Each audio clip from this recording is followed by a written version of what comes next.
In this lesson, we will learn the line entity. The line entity is the most common entity, and a thorough understanding of the various aspects of the line entity will go a long way in helping you creating setting up complex problems.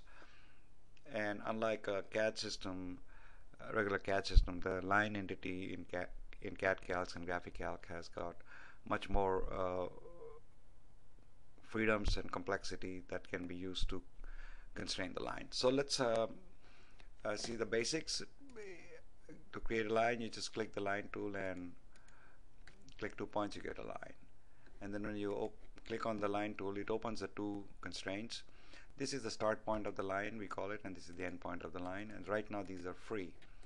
And so the end point here is generally used for constraining the direction of the line. And the value bar is showing the current attributes of the line. So if I wanted, for example, the line to be 45 degrees, I press the A key and enter 45 in the value bar box and a 45-degree line. But you notice something, that the line rotated about its center. So if you want the line to be rotating about this point, you have to fix this point and say fix point command or F2. Now if I say angle of the line is 45 degrees, you'll notice it'll move about this point, the start point here. You can also allocate a length constraint by similarly length 50 millimeters, and the line became 50 millimeters. So any attribute of the line can be controlled using the value bar boxes here. But there are situations when you have to over constrain the line. Let me explain to you what I mean. Let's say I have a circle here and I made a line tangent to this. Now the direction of the line is direction and length of the line are controlled by the behavior of the circle.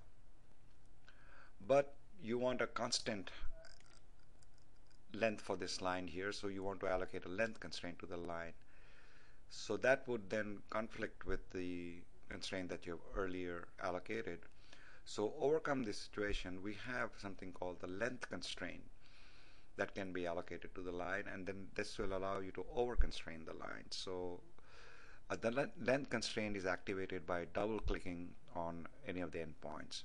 So if I double click here, it gives me a drop point, we call it, or a length constraint or auxiliary constraint. And here now I can control the length using this drop point. So if this circle is animating, notice that the length is being maintained based on what we have here. And this is a dual constraint. You can actually attach a value to it. Let's say length of 50 millimeters. So the line will stay at 50 millimeters. Or you can also have what's called a relative constraint. So instead of, I'm going to free this by clicking the free point, and I can say that this is really constrained by the location of the endpoint of this line. So this becomes a drop point really, because when you drop a projection of this point on this line, the length is controlled by that projection. So if this thing changes, the line will change. So this is an important aspect of the software. You have to understand that you have a length constraint which can be allocated when you have need to allocate the endpoint constraint relative to another geometry. So as a hygiene, you should always use the drop point to allocate the length constraint, regardless whether you're going to have a point constraint for direction or no. This way you will not make a mistake. And like I said, the length constraint can be allocated on any direction. So if I wanted this line to expand in this way, or I can have the line expanding in this way. But you cannot give a value to both ends. You can give a value to only one end, otherwise there's a conflict. So always use the drop point or the length constraint to allocate the length constraint as a principle. You cannot go wrong. And there are two exceptions to this, and let me tell you what they are. One is when you want the line to expand in both directions. Then these two have to be free points. and then if I say length 40, it'll expand in both directions.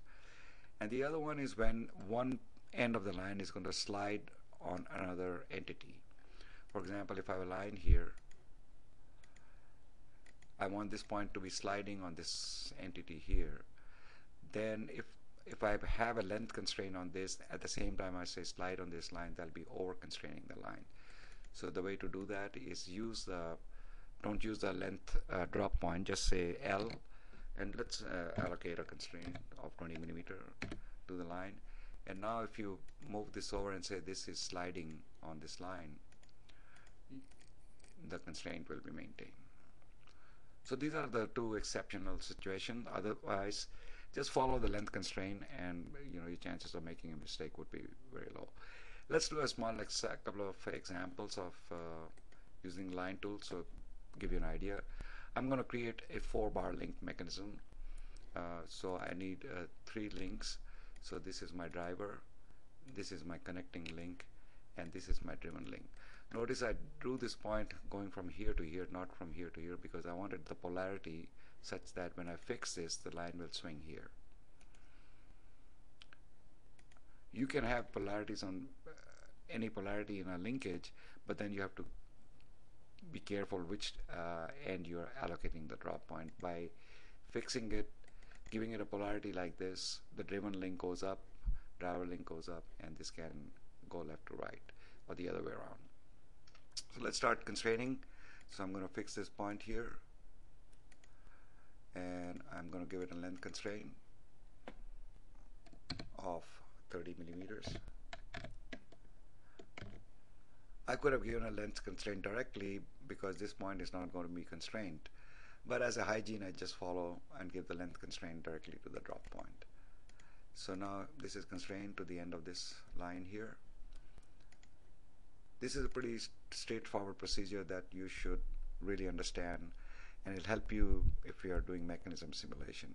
So here I'm going to give a length constraint, let's say a 40 millimeter to the drop point, and here I'm going to give a length constraint, let's say of 50 millimeter to the drop point. Now I need to synthesize the link, which will be constraining the end of this line to the end of this line. So the direction of the line now is controlled by the end of this line, and to synthesize it, I will constrain this point to be at the end of this line. So I have my 4-bar mechanism. I can see that if I change the angle to 45 degrees, you have the mechanism animating. Let's take another situation where you can apply the goal-seek technique. So I have let's say a hydraulic actuator here, and it's going to move a flap which is mounted here, is controlled by the endpoint of this actuator, and goes somewhere in space. So and I'm going to fix it here, and I'm going to fix it here. So now when the length of this thing changes, that flap is going up and down. But I can do some more stuff here. I can say this is mounted at the midpoint of, so just enter the value here and click on the line. You don't press the enter key. Just put in the value, type in the value, and click on the line you want to go. Okay. So now it's constrained at the midpoint of this line. And if you want to do what if analysis, you can just set up a cell here, let's say 30, and come back to this point, and then click on this, and now you can give a value here. So this way you don't have to go back. Now if you want to change the mounting position, just enter a value here, 60, it'll be at 60%. The next thing I'll do is I'll measure the angle of this line.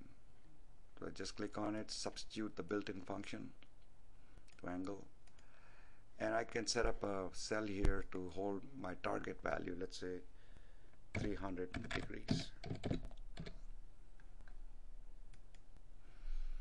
And then I can say that the length of the line, I'm going to back solve goal-seek actual value to target value by clicking on the length.